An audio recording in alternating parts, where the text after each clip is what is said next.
আমাদের সমাজও পরিবর্তন হচ্ছে, ডিভোর্স নর্মালাইজ হচ্ছে, লিভ টুগেদারও নর্মালাইজ হবে, এমন বক্তব্যে ক্ষমা চাইতে অভিনেত্রী ও সঙ্গীত শিল্পী জিনাত সানু স্বাগতাকে আইনি নোটিশ পাঠিয়েছে স্টুডেন্টস ফর সভারেন্টি।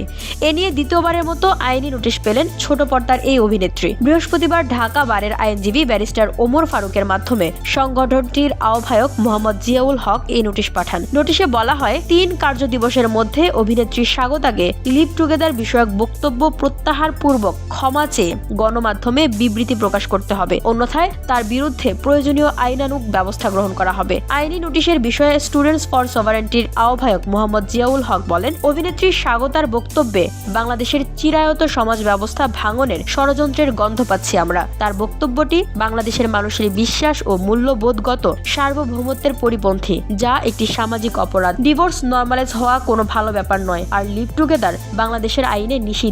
তিনি বলেন, ইসলামিক দৃষ্টিকোণ থেকে এটি সম্পূর্ণ হারাম বা নিষিদ্ধ। কাজেই দেশের বিশ্বাস বা মূল্যবোধের কেউই ভাঙতে চাইলে স্টুডেন্টস ফর সভারেন্টি সেটা মেনে নেবে না। আমরা স্বাগতাকে তার বক্তব্য প্রত্যাহার পূর্বক ক্ষমা চাওয়ার আহ্বান জানাচ্ছি, নইলে আমরা তার বিরুদ্ধে আইনি ব্যবস্থা নিতে বাধ্য হব। এর আগে গত 28 ডিসেম্বর আরিফুল খবির নামে এক ব্যক্তির পক্ষে সুপ্রিম কোর্টের আইনজীবী মোহাম্মদ মেজবাহ উদ্দিন চৌধুরী স্বাগতাকে প্রকাশ্যে ক্ষমা চাইতে প্রথম আইনি নোটিশ পাঠান।